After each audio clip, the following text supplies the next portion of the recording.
Selamat datang kembali. Hari ini kita mau bahas senario yang cukup bikin mikir ya. Dari sumber yang Anda bagikan, judulnya Implikasi Kehidupan Tanpa Emosi. Pertanyaan intinya sih, gimana rasanya kalau kita manusia hidup tanpa emosi sama sekali? Sumber ini bilang hidup tanpa emosi itu bukan cuma datar aja, tapi lebih kayak kita kehilangan semacam kompas internal gitu. Kompas yang biasanya nuntun kita. Mari kita coba bedah bareng ya apa aja sih akibatnya. Oke, kita mulai ya. Akibat pertama yang digambarin tuh, wah ini dasar banget. Dunia di sekitar kita jadi netral. Ekstrim malah. Bayangin deh, peristiwa gede kayak, ya ampun, kematian orang dekat.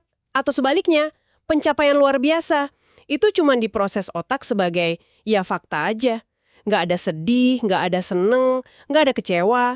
Bahkan suara tawa atau tangisan orang lain pun katanya nih cuma jadi kayak suara berisik aja di latar tanpa kita bisa ikut ngerasain apa-apa. Nah, yang paling penting di sini, seperti yang ditekankan di teks itu, ya hilangnya kemampuan buat empati.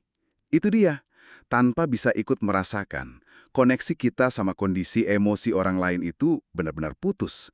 Wah, ini mengubah total cara kita memahami dan berinteraksi sama lingkungan sosial. Dunia jadi kerasa asing banget. Iya, jadi jauh gitu ya rasanya.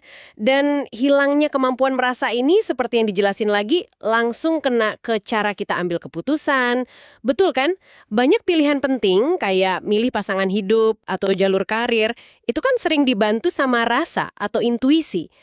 Nah, kalau itu nggak ada, bisa kejebak di analisis logis terus-terusan. Nggak selesai-selesai. Bahkan buat hal simpel, contohnya bisa muncul pertanyaan, untungnya apa ya nolong orang ini buat saya? Karena dorongan kayak kasihan atau peduli itu hilang. Tepat sekali. Argumen di sumber itu menyoroti gimana emosi sebetulnya bantu efisiensi kognitif kita. Yang namanya perasaan atau gut feeling itu seringkali hasil proses informasi bawah sadar yang cepat banget. Tanpa itu, tiap pilihan jadi hitung-hitungan untung rugi melulu, melelahkan. Dan ini juga menjelaskan kenapa tindakan baik yang tulus, yang sering didorong empati, bisa jadi susah banget terjadi di skenario ini.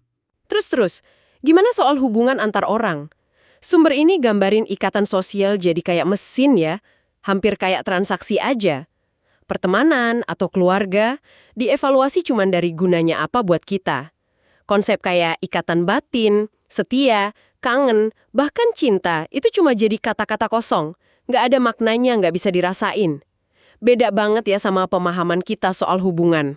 Iya, kalau kita lihat gambaran besarnya, ini nunjukin gimana fondasi hubungan sosial manusia bisa goyah banget. Hubungan jadi fungsional aja. Kehilangan kedalamannya, kehangatannya, nilai intinya yang biasanya kita cari. Esensi dari koneksi itu sendiri jadi dipertanyakan kalau perekat emosinya nggak ada. Ada lagi nih akibat lain yang cukup bikin kaget juga dijelasin di sini. Soal motivasi. Kalau nggak ada rasa bangga sama pencapaian, nggak ada rasa puas, nggak ada semangat, terus apa dong yang dorong kita maju? Logika mungkin bilang kalau naik jabatan itu baik, tapi tanpa keinginan emosional buat meraihnya, dorongan buat bertindak ya lemah aja.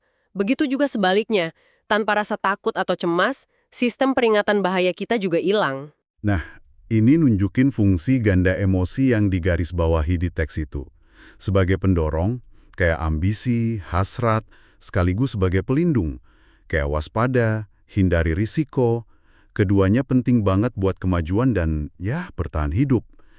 Kehilangan ini ibaratnya kita kehilangan mesin sama rem sekaligus pas lagi jalanin hidup. Berat ya. Terakhir, ini nyentuh banget ke inti diri kita. Identitas. Tulisan ini berargumen kalau sebagian besar dari siapa kita itu dibentuk sama apa yang kita suka, benci, takuti, dan impikan. Tanpa spektrum emosi ini, jawab pertanyaan dasar kayak kesukaanmu apa atau apa yang bikin kamu bahagia jadi susah banget, mungkin mustahil.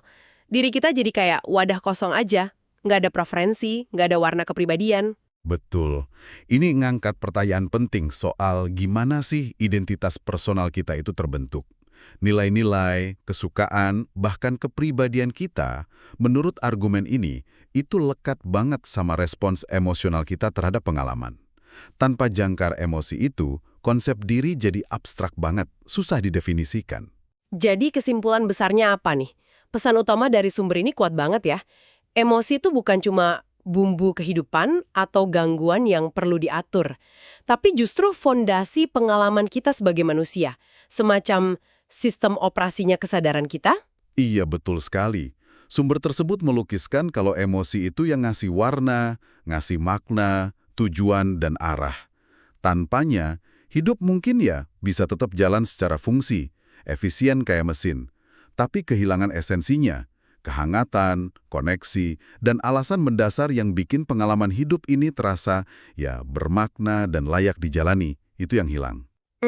Ya ini jadi bawa kita ke satu pemikiran terakhir nih buat Anda renungkan. Kalau emosi itu kompas internal kita, kayak yang digambarin sumber ini, seberapa sering sih kita yang punya emosi ini benar-benar pinter baca arah yang ditunjukin kompas itu? Atau jangan-jangan kita sendiri sering salah nangkep sinyal-sinyal penting dari kompas internal kita? Sesuatu untuk dipikirkan lebih lanjut.